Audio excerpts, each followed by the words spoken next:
Hey guys, it's Nail, and I've got another Battlefield 3 commentary for you guys. I'm going to be playing some Rush on Tehran Highway, and I'm attacking, as you can tell. And I'm going to be using the PKP with support class. And this is a gun that I posted a gameplay of, I think a couple weeks ago. And I think at one point I said that the M249 was my favorite support class, my favorite LMG to use when I'm using the support class.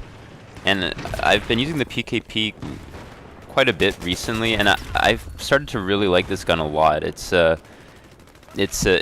very different actually from the M249. It's got a much heavier feel to it, and it's got a lot more recoil. I'd say it's a better sort of. I mean, it's kind of similar to the M249, and it's a good sort of medium range gun. So.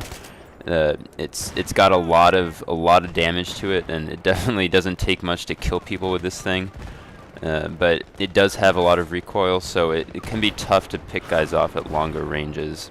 And it doesn't really have that really fast fire rate like the M249, so its hip fire isn't as great. So as you can see there, that guy, I mean, he had the drop on me anyways, but I really didn't have any chance at killing him just because the PKP is a slower firing rate gun, or it's got a slower firing rate, and so it's just not as easy to really hip fire people as it is with the M249. But I do really like this gun mainly for the fact that it just does so much damage to people, especially like I said earlier at medium ranges. This thing takes people out really fast, so it's extremely powerful in those medium ranges. And it's I think I've got foregrip and extended mags attached to it, which is basically what I use for all my LMGs. I guess sometimes I might mess around with a bipod, but for the most part, I like having foregrip attached just because it takes away the recoil and makes it a little more manageable, especially in these guns where some of them can have really high recoils and they can sometimes be hard to control. And extended mags I really just use because I think it's really that or the silencer or suppressor is your choice for that attachment slot. And I don't know, I prefer having the extended mags as opposed to the suppressor just because it allows me to maximize the amount of damage that I deal. And I mean, generally speaking, when I'm playing support, I'm not going to try to be really stealthy, so it's not really that big a deal if I don't have the suppressor on. One other thing I wanted to mention about the PKP is, and I actually find this is the case for all of the support, or for the LMGs, for the machine guns, but I sometimes sort of get lulled into the false sense that I can really just full auto people, especially in sort of medium ranges. Like, I mean, at close range you definitely can. You don't have to really burst fire at all, but at medium ranges sometimes I start to get I start to feel like I can really just hold down the trigger and I don't have to burst fire at all.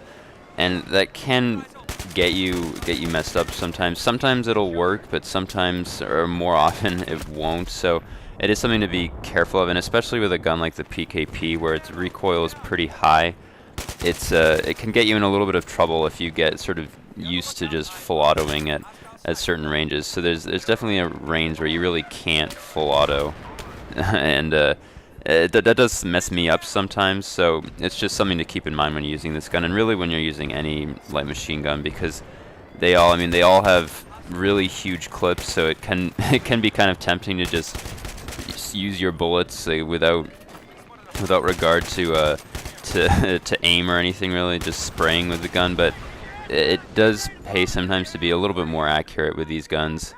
And I mean, I think it might be a little bit easier to get away with a gun like the M249, where it's got a faster fire rate, so you're just going to be shooting faster anyways. But with the PKP, it's just got more recoil and it's a slower fire rate, and also because its damage is higher, you want to make sure that you can get as many hits as possible just really fast so you can take out your targets quickly.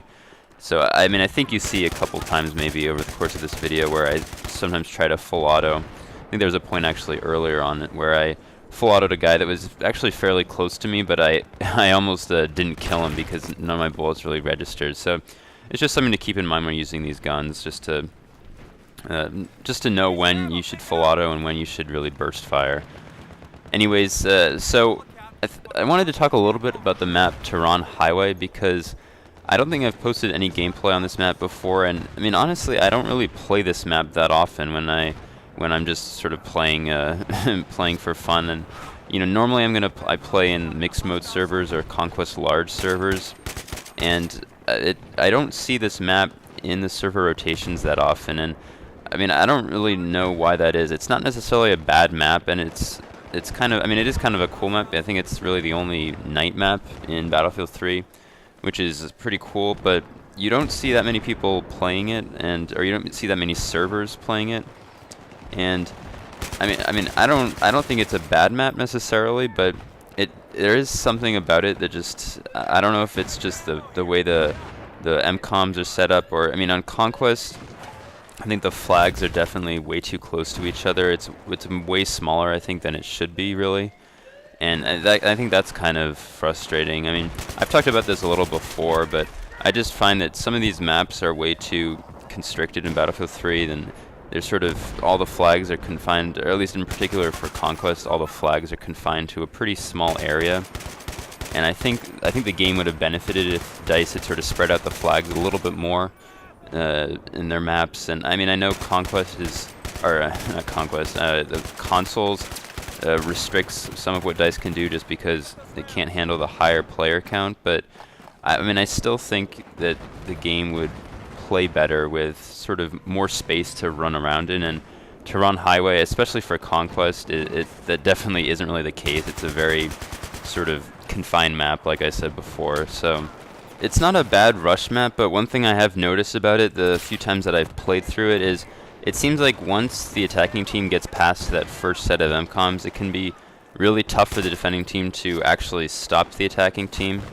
And I mean, I know if the attacking team can get past that first set, then there's a chance that the team's just better. But it's not like the MCOMs. Like, I think in some of the other maps, it's usually like the second or third, or sometimes even the last MCOM set that's the hardest to get through. But I don't think that's really the case in this map. So if the attacking team does get past that first set, and I mean, you see this in this video, like I mean, my team is definitely better, I think, than the other team in this round, but we really, there was not much resistance once we got past that first set of MCOMs. And I mean, my team did a good job of making a strong initial push, and so we were able to take those first two MCOMs actually really quickly. And the rest of the round, we really don't run into that much resistance from the defending team. And I think this map is kind of difficult to do, or these MCOMs, the rest of the MCOMs are kind of difficult to defend against for whatever reason. There's a lot of ways, I'd say, to really flank, and unless your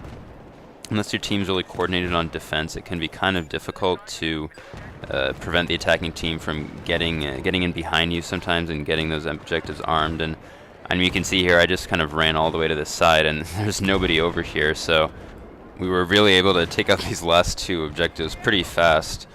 And so you'll see the round ends in just a moment here. But anyways, I hope you guys enjoyed the video and enjoyed the support class gameplay.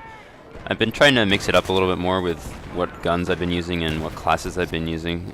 So I hope you guys enjoyed the gameplay.